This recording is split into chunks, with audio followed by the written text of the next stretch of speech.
घुटना, कंधा या कमर, चाहे जैसा हो दर्द, डॉक्टर ऑर्थो आपको देता है दर्द से पूरी आजादी, एक भरपूर जिंदगी। पश्चिम बंगाल में विधानसभा चुनाव होने वाले हैं। राजनीति के गलियारों में भसड़ मची हुई है। चुनाव के पहले टीएमसी के कई बड़े नेता बीजेपी में शामिल हो रहे हैं, यानी इधर उधर आने जाने का सिलसिला जारी है। इन सब के बीच 14 जनवरी को एक और विवाद शुरू हो गया। बीरभूम से टीएमसी तृणमूल कांग्रेस सांसद हैं शताब्दी रॉय। इनके नाम का फेसबुक पर एक फैन क्लब है। इसी पेज पर शताब्दी के नाम से एक पोस्ट किया गया। लिखा गया, आजकल बहुत से लोग मुझसे सवाल करते हैं कि मैं कई सारे प्रोग्राम्स में दिखती क्यों नहीं हूँ। मैं उन्हें कहती हूँ कि हर जगह जाना चाहती हूँ, आप लोगों के साथ रहकर मुझे अच्छा लगता है, लेकिन मुझे लगता है कि कुछ लोग नहीं चाहते कि मैं आप तक आऊँ। मुझे तो कई प्रोग्राम्स की जानकारी भी नहीं मिलती है। अगर मैं जानती ही नहीं तो कैसे वहां तक पहुंचूं? इससे मुझे मानसिक पीड़ा भी होती है। पिछले 10 वर्षों से मैं आप सबका प्रतिनिधित्व कर रही हूं, अपना बेस्ट देने की कोशिश कर रही हूं। दुश्मन भी ये बात कहते हैं, इसलिए अब इस नए साल में मैं एक फैसला लेने की कोशिश में हूं ताकि मैं आपके साथ ज्यादा से ज्यादा रह सकूं। मैं आप सबकी शुक्रगुजार हूं। 2009 से आप मुझे लोकसभा भेज रहे हैं और मेरा सपोर्ट कर रहे हैं। उम्मीद है कि भविष्य में भी आपका प्यार मिलेगा। अगर मैं कोई फैसला लेती हूं तो मैं आपको शनिवार यानी 16 जनवरी 2021 के दिन दोपहर 2 बजे जानकारी दूंगी। इस पोस्ट के सामने आने के बाद से ही उठापटक मची हुई है। अटकलें लगाई जा रही हैं कि शताब्दी अपनी पार्टी से नाराज हैं और जल्दी बीजेपी में शामिल हो सकती हैं। वो पिछले कुछ दिनों से अपनी पार्टी के कई सारे इवेंट्स में भी नजर नहीं आ रही थी। खैर, इन अटकलों को और ज्यादा हवा तब मिली जब शताब्दी रॉय ने इंडिया टुडे को बताया कि वो 16 जनवरी को दिल्ली जाकर गृह मंत्री अमित शाह से मुलाकात कर सकती हैं। इंडिया टुडे से जुड़े पत्रकार इंद्रजीत कुंडू की रिपोर्ट के मुताबिक शताब्दी ने अमित शाह से मुलाकात के मसले पर कहा, मैं एक सांसद हूं, मैं किसी से भी मिल सकती हूं। जब मैं 2009 में पहली बार सांसद बनी थी तब सबने कहा था मैं एक स्टार हूं, राजनेता नहीं, इसलिए मैं ठीक से परफॉर्म नहीं कर पाऊंगी, लेकिन मैंने उन सभी लोगों को गलत साबित कर दिया। आज मेरे क्षेत्र के लोग मुझसे पूछते हैं कि मैं वहां मौजूद क्यों नहीं हूं। मेरी कोई गलती नहीं है, फिर भी मैं उनकी जवाबदेह हूं। असल समस्या ये है कि मुझे मेरे ही क्षेत्र में होने वाली पार्टी के इवेंट्स में इनवाइट नहीं किया जाता। मैं अपने क्षेत्र को वक्त देना चाहती हूं, लेकिन मुझे ऐसा नहीं करने दिया जाता। मैं इसकी जिम्मेदार क्यों ठहराई जाऊं? सीएम ममता बनर्जी को लेकर शताब्दी ने कहा कि उन्हें मुख्यमंत्री ने एक रोड शो में बुलाया था और वो गई थी, और वो राजनीति में भी इसलिए आई थी क्योंकि ममता ने उन्हें इनवाइट किया था। आगे कहा कि इसका ये मतलब नहीं जहां उन्हें इनवाइट ना किया जाए वहां वो अपनी मर्जी से चली जाएं।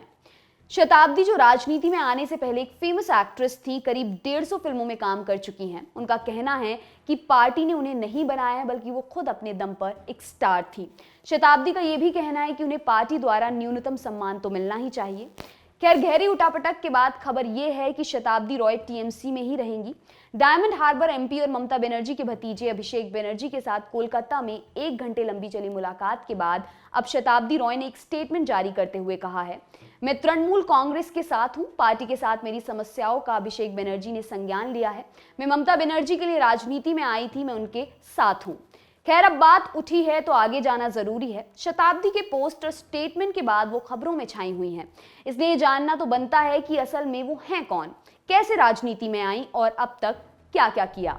जन्म हुआ था 5 अक्टूबर 1967 के दिन पश्चिम बंगाल के अगरपारा में। पढ़ाई पूरी करने के बाद फिल्मी दुनिया में एंट्री की। पहली फिल्म की आतंका, जो 1986 में रिलीज हुई थी। पहली ही फिल्म को अच्छा खासा रिस्पॉन्स मिला।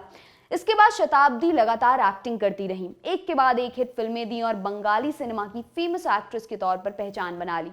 2001 में शताब्दी ने शादी की और ये शादी ऐसी थी जो कई दिनों तक खबरों में रही। क्यों? क्योंकि शताब्दी के पेरेंट्स ने न्यूज़पेपर में शादी के लिए विज्ञापन दिया था। तब खबर ये बनी कि फेमस एक्ट्रेस शताब्दी मैट्रिमोनी विज्ञापन के जरिए शादी कर रही हैं। रिश्ता भी इसी विज्ञापन के जरिए ही आया।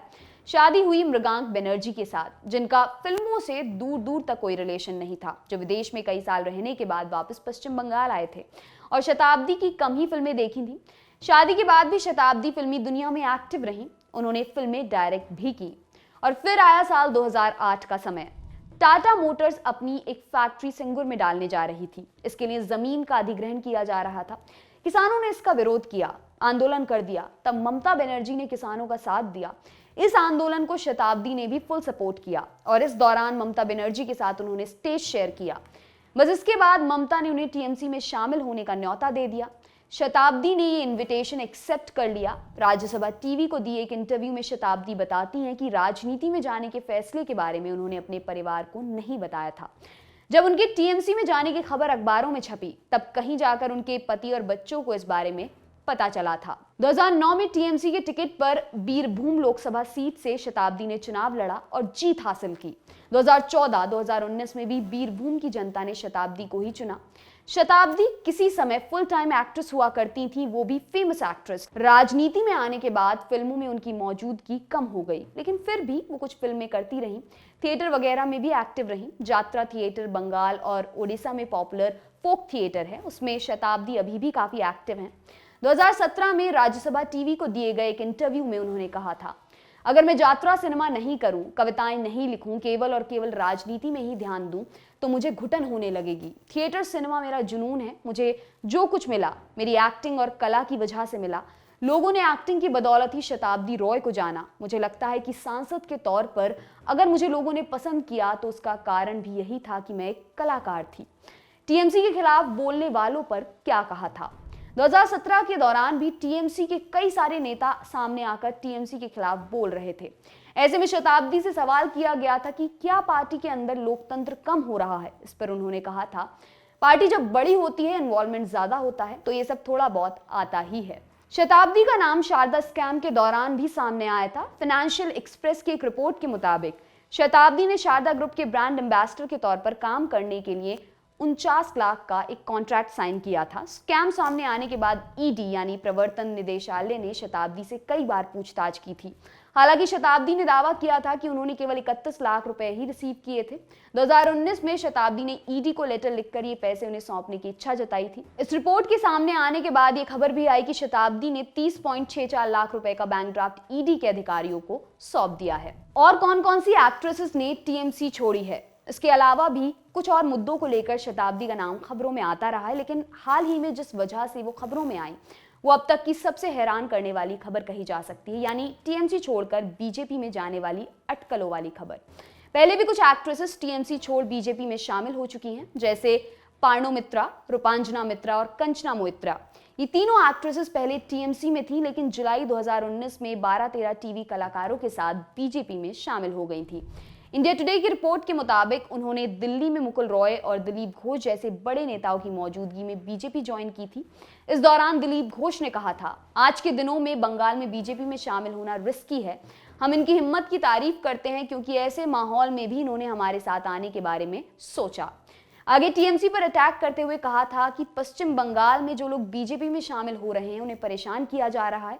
यही वजह थी कि इस ज्वाइनिंग के कार्यक्रम को पश्चिम बंगाल से बाहर ऑर्गेनाइज कराया गया था। लॉकेट चैटर्जी भी पहले टीएमसी की सदस्य थी, लेकिन 2015 में उन्होंने पार्टी छोड़ दी और बीजेपी में शामिल हो गई थी।